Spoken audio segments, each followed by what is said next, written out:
Bien, nous sommes donc dans la deuxième partie de ce petit coup de sang. Je me dois de vous préciser que assez étrangement, ces textes ont été écrits dans des fulgurances entre mes 16 et mes 22 ans et semblent traiter d'un rapport presque dépassé à euh, l'interaction avec les principes matriciels des dérives antidémocratiques comme un espèce de condensé d'une expérience intime de l'histoire. Donc c'est pour ça que je voulais vous les restituer parce que moi-même c'est quelque chose que je trouve intéressant à mettre sur la place publique dans sa factualité et permet aussi d'établir un certain nombre de rectifications de ce qui était la pertinence qui a pu m'animer déjà à ces âges-là, bien au-delà une relative costardisation qui l'est assez tentée d'être faite de par la prétention de mes recrutements ou lancements.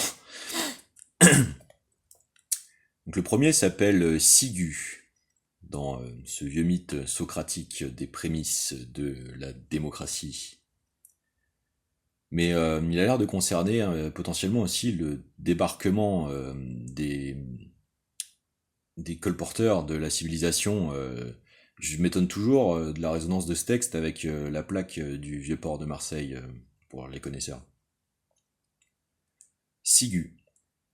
Requiem de bois pourri pour la barque et la crique. L'étincelle dans l'humidité statique, pour l'arc dans la brume électrique.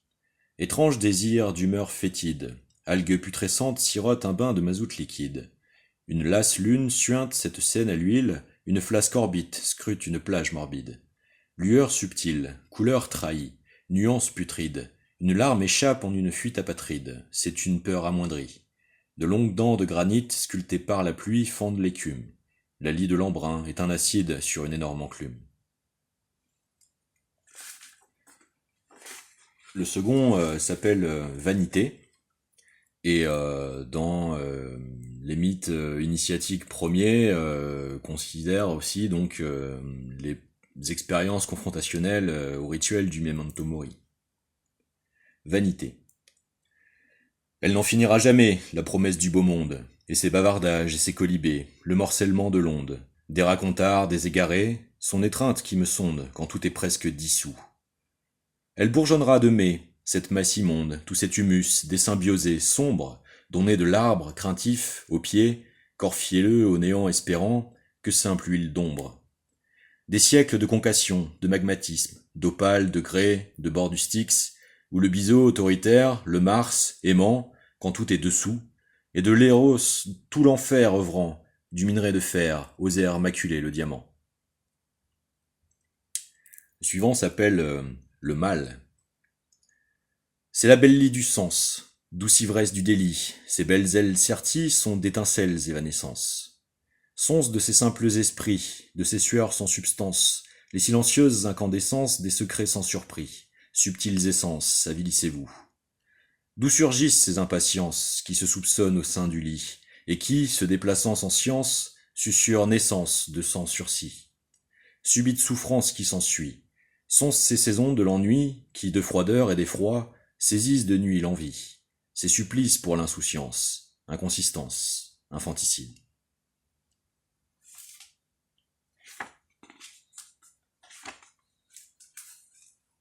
Celui-ci s'appelle L'étoile. Je n'avais à l'époque encore absolument rien lu sur l'histoire de l'alchimie et donc des phases transitoires entre le caput mortuum ou l'apparition de l'étoile du matin, hein, vous savez, cette réaction dans le creuset, des enconcaténations, des réactions un peu à la manière de Matryoshka ou d'œufs méta-réactifs. Et je m'étonne donc de l'accès à ces fulgurances perceptuelles avant toute culture réellement assimilée de ma part à de tels sujets. Donc c'est pour ça que je propose à le mettre sur la place publique parce que le phénomène d'accès à ces espèces de pertinences formelles, mythographiques, me troublent toujours. L'étoile. Lorsque les fous se retirèrent, et que leurs anges compagnons, de temps se firent gardiens, naquit l'enfant, œil de l'Indien. Du tumulte ondulant, de l'intérieur impétueux, chatoya l'ego tribal, conquêtes et regrets, et l'enfant, perle lacrymale, rongea de la joie l'écorce nacrée. Lorsque les fées reprisèrent, les carapaces soldates, fût-ce les pères qui coururent et les mères qui dansèrent, et leur libellule de l'aube infinie, a-t-elle ouvragé une boussole fleurie? Te découvris-tu funambule, du désir au destin, et bravas-tu le cinglant, et te juras-tu serein?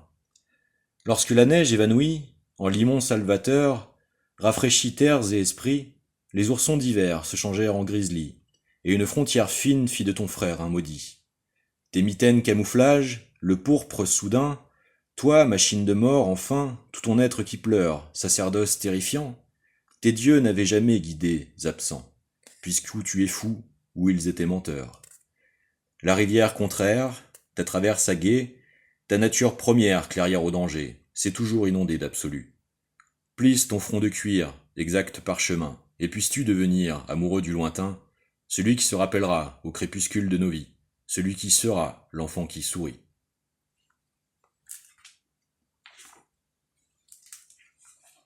Celui-ci, juste après, s'appelle le Nord. Allons, allons, de l'auditoire, et si nous rappelions une fois de mieux, aux autoproclamés des régies, et de l'art aussi, combien du masque le vernis, des meilleurs, appliqués, scintille toujours là, quand ne gît l'éclat, jamais. À tous les autres, envolées, passionnées, douloureuses, oh, t'as raison, vous frapperont dès qu'elles redescendront et s'échapperont, seuls, à la vérité, les funambules et les oiseaux. Sont-ce les plus beaux? Phénix de paille, vice-versa, et la mort sait trop bien se tapir là, quand la fin du cycle se ressasse, alors qu'il s'agit de l'idée de masse, de ne plus s'en suffire. Rien d'autre n'est si important que de renvoyer tout ça en l'air. Rien d'autre n'est si important que de rendre au vent, au temps, et lever le camp, avoir les yeux ouverts, émerveiller, et les autres.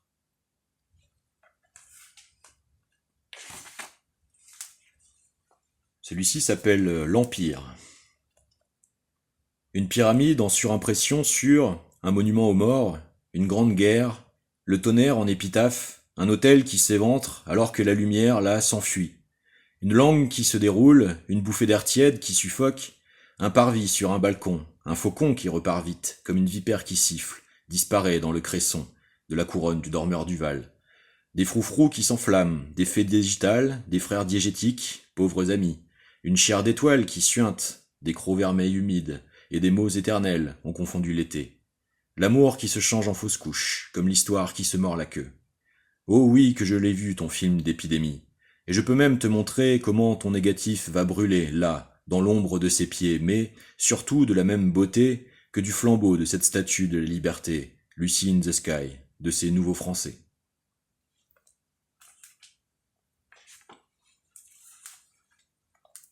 Celui-ci s'appelle le non-Lucifer. Et cette impression vivace durant, qui dès que le bon courant d'air passe, ce sont puissantes essences des siècles qui s'empressent, transperçant chaque parcelle de mon être, investi, frissonnant, ce foisonnement insatiable qui se propage en moi, naissent et s'évanouissent en centaines d'instants s'enracinant, entiers et disparates, angoissants immortels, pauvres ceux qui ne connaissent une fois cet éclat magnifique. Nous ne pouvons qu'être humbles face à la touche de ces grâces qui sont en réalité les forces de l'inspiration, l'œuvre des grandes unificatrices, lorsqu'elles nous lèguent ces fragments de leur vision, de leur grande contemplation du monde. Aussitôt après, il m'a paru presque automatique d'écrire sur l'ermitage de distanciation face à de telles bouffées d'absolu. Et donc celui-ci s'appelle le prêcheur en sa retraite. C'est la foi qui s'est éventrée, de ce que je n'aurais voulu voir, su regarder. Seraient-ce les autres? M'auraient-ils renié, jugeant l'orée de mon vouloir pour ce qu'il était? Mais c'est, j'habille de noir, du présent, mieux le célébrer, et toujours la belle des raisons. Dieu que l'aura des meilleurs, enfanterait si bien le martyr, si ce n'était le plan que te voudrait le temps. N'as-tu donc jamais aimé?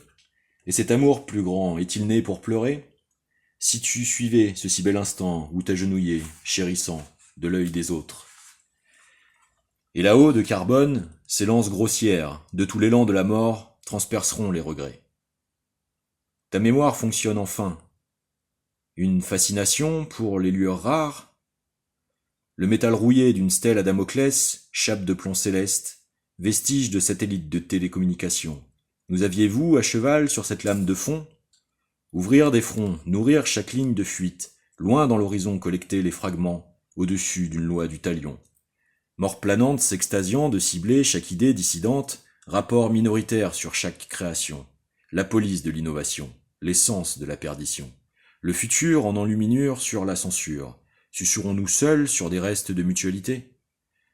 Prophéties promulguées en quelques suffisances instruites s'évanouissent puis finissent, la mosaïque au sein de la chorale, la page scrollée, fragment du signal, le sublime encombré du subliminal, entravé, la lumière de métal.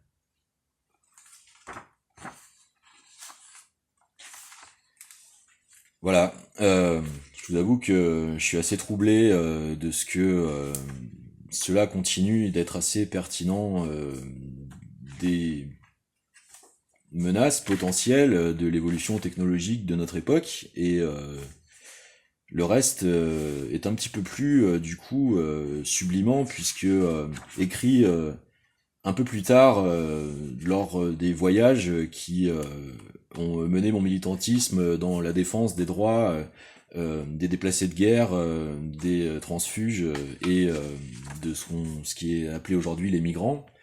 Et il est repassé par le questionnement du symbole de la beauté, notamment de la beauté du féminin et de son temple sexué du désir de leur sexe. Et du coup, l'écriture a pris une toute autre coloration. D'abord, il y a eu le questionnement de la figure qui m'est apparu comme un arbi, comme nombre d'expérimentateurs des états modifiés de conscience, et celui-là, je l'ai écrit du coup sur cet archétype atavique, presque proto-adénique, de la vision qui m'est apparue dans l'ensemble de ces expériences. Et donc celui-là s'appelle Digital Native Game. Car c'est comme un jeu. Tu m'imprimes des percepts cyniques, je les intercepte, interprète transcript, et purge l'horreur de mon effroi. Ta douleur, l'endroit, mutique, en hache le fichier, en part dégradable, que la couronne perçoit, que la couleur ne voit, spectre médiumnique, où tes portes logiques sont-elles cachées? Feedbackoïde. Le jour où les interfaces, des bruits de fond, vaincront les individualités puis l'équilibre du corps social, arbre, demeureras-tu éphémère? L'eau de ta source s'infectera-t-elle d'un cantique poison? Les matrices de naguère chuchotent-elles déjà les structures, les cybercerveaux, lorsque la prose ciselée des oiseaux égala le goût de la lutte, pour les règles de l'art, l'être de la garde? Il eût fallu se réveiller, avoir légué de sa personne jusqu'à là l'alambic, quantifiable, numérisé, pour un chantage aux chiffres de pouces levés. Drôle d'empereur. Quelle prétention peux-tu désurer, pauvre fou, numéro borgne? L'écho et l'empreinte peuvent se dissocier, mais sont-elles distinctes? Alors que ton feedback dénude, ton goût des cadavres, l'infowar se repaît, réchauffe la connexion froide, électrise les baisers.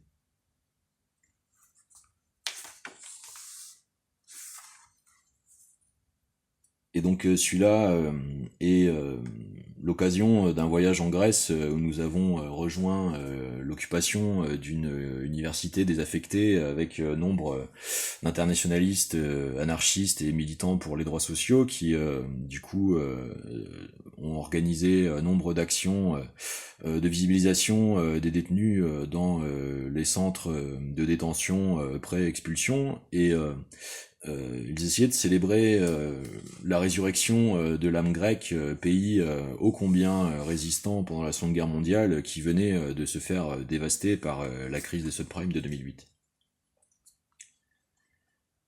Voyage-volage. Thessalonique, ô Calypso, Graal dyslexique, sexy oripeau. Les doigts du vieux sage, entre les bateaux-clubs frénétiques et les pétroliers d'acier mensonger, à l'insupportable prétention de ponts éclairés. Tire ton chant des cordes, de ce vieux clochard aux doigts de fée, qui fait racler les pauvres baffles de son combo 15 watts tout en pickings inattendus. Le clapotis cachera sûrement les restes des mensonges oubliables, les fêlures du grand écart militant, où les chiens fous, les Gwyn, les Antifa, les no-borders, les réfugiés clandestins ou encore les Black Blocs, le temps d'un misérable festin, cantine de fortune, au plat nourricier, restèrent unis dans l'impuissance, forts de leurs symboles inusités, méprisés des gouvernements, à la charité éternelle, immuable sable mouvant dont seul, finalement, la mort s'en joue. Avant que sa sœur la discorde ne s'échine à frapper. Les chiens gardiens du campus, graffités, les mêmes petits chats des écussons de Novorussia, aboyaient les chauffards et les flics, et miaulaient au désaccord pour l'activiste attentif. Et tout le monde déteste la police. Prétendait-il ? Croit-il que le cynisme des sacrifices nécessaires à la putrescence du progrès force l'égalité des chances ? Ont-ils deviné que là-haut, au pyramidion de la pensée, de nouveaux stéréotypes abreuvent les canaux ? Et que l'humour des plus cons des bleusailles, ceux qui descendent, ceux qui maltraitent, qui intimident ou délationnent, brutalisent, oui, vous voyez aussi, est basé sur l'anti-héros ? C'est que j'ai ressenti une puissance de naïveté, et force est de constater que, malgré une idée étrange, en premier degré, il est une dont la force combat les regrets. Dans un chaos d'amour, étoile spontanée, où le grand cœur est roi, et la couronne partout à la fois, dans un fouillis de petites cicatrices et de plaies, qu'il est heureux d'ensemble un peu saigner, puisse cet espoir-là trouver la force de se constituer tout à fait. Car j'ai très peur aujourd'hui que la consistance du pardon, de vieilles croix écornées, ne ressombre en pitié, ou que les grands ordinateurs des néo-tribunes de salut public n'exploitent, ô Dieu ancien, en l'insanité de clichés odieux, faites que vos résidences en divers organes développent l'harmonie de notre bruit du destin, avant que les barbelés des frontières ne nous frappent tous à nouveau. Et toi, Compagniella, fille du Nil, brave et digne dans le courage du partage, avec qui je me suis laissé métamorphoser ma capacité d'appui vers encore de nouveaux territoires en zones franches écumantes, puisses-tu demeurer, forgeant le feu sacré derrière l'océan de tes yeux, dont voudrait l'opale d'assécher quelques baiseurs coquins en lieu et place d'honnêteté.